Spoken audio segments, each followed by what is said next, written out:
There are many explanations for the survival of long-serving political parties, from access to state wealth to the use of excessive force and violence. However, a yet unexplored reason, particularly for parties that have survived under extreme conditions, is voter exit. In this special episode of the book series, we learn that voter exit creates opportunities for authoritarian regime survival. With an empirical focus on Zimbabwe, we examine two types of voter exit: death and migration.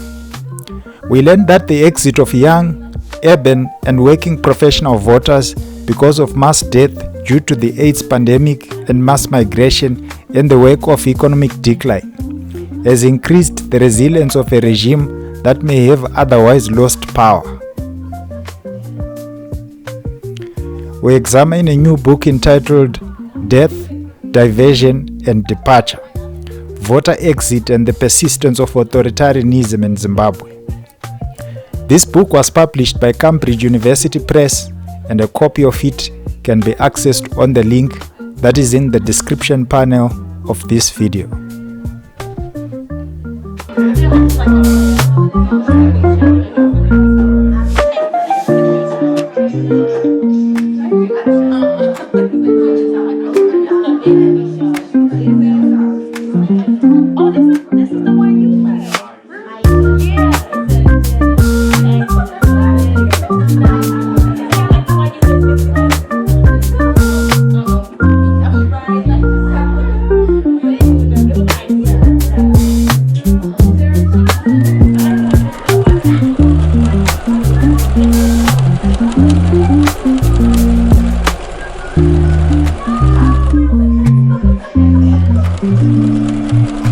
Dr. Chipo, thank you so much for making the time. No, thank you for having me. This is great. That is nice. Kana toano kumushaka not makadini. That's good. That's good. I'm very excited about the publication of your book, and I think it's coming at a very opportune time because there's quite a lot of discussion going on around elections in Zimbabwe, given the constitutional amendments that were just recently proposed. So I remember when I shared a poster of this book, many people were like, we want to hear what's going to be said about this book, and many people are already interested in getting to buy a copy. So before we get to start to talk about the book, I just want to give you an opportunity to talk about yourself so that our audience can get to understand your background and the work that you have been doing right before the publication of this work. Okay, so my name is Chipo Dendere. I was born and raised in Zimbabwe. I was raised in Harare, and I always talk about being born in Harare Hospital because I think it's such an integral part of where the country has come. I went to Hatfield Junior, and for me, that matters, right? Because Hatfield was one of the first Black middle-class neighborhoods where Black people were able to move into even before independence, and its positionality from the airport. And I always think of Hatfield as a microcosm of the macrocosm, right? A place that allows you to see how the country has changed, the good, the challenges, all of that. And then I went to Wadilaf High School in Marandera, also a really important school. It was Teachers College before, and during the war, it was a place of recruitment. By the time I got to Wadilaf, it was a school that catered to both seeing students and blind students. So in my work, I've been thinking a lot about what it means for children to grow up in such diverse environments, right? Where we think about different abilities. After A-level, I was fortunate enough to get a scholarship to come and study in the United States at Linfield College in Oregon. And there I studied, I was a double major, political science and psychology. The plan was to go to law school, and I took a lot of communication classes.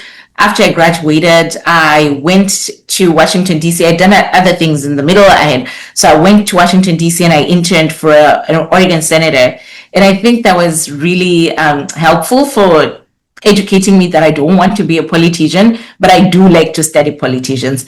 As a junior in college, I had interned for the Carter Center, an organization that I've stayed in touch with. So I moved to Georgia to do my PhD, and then I studied elections. And what really fascinated me then was how elections work, right? How do we get people to vote? And trained as an Americanist initially, I was interested in voting behavior. Like, why do people go to the polls? Yeah. What is it that motivates people's voting behavior? I ended up writing on African politics because I still wanted to see what were these unique things about African politics. And then, you graduate, you look for a job. Now I teach at Wellesley College, which is a historically women's college. I just got tenure, which is exciting. Nice. But I also have to say that I am a mom. I'm married, and I have a little girl who's 5. And I think that identity is just as important to me.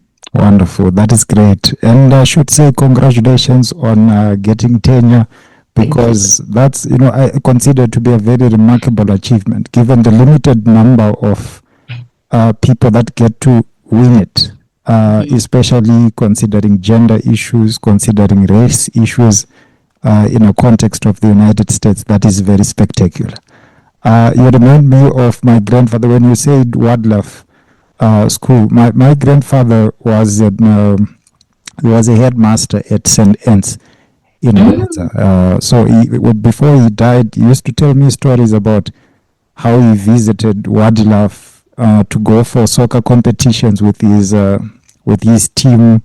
And back in the days, particularly right during the early days of the Liberation War, Josiah Chinamano used to teach there together, I think, with his wife, who was from South Africa. So he reminded me a lot of those kind of memories. And yeah, it should have been a wonderful place that has some very rich and interesting history.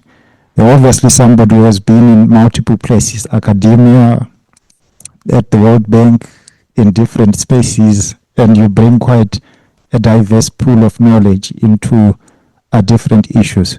So let's get to talk about this book. I noticed that at the center of your book is the idea of voter exit. Exactly, right.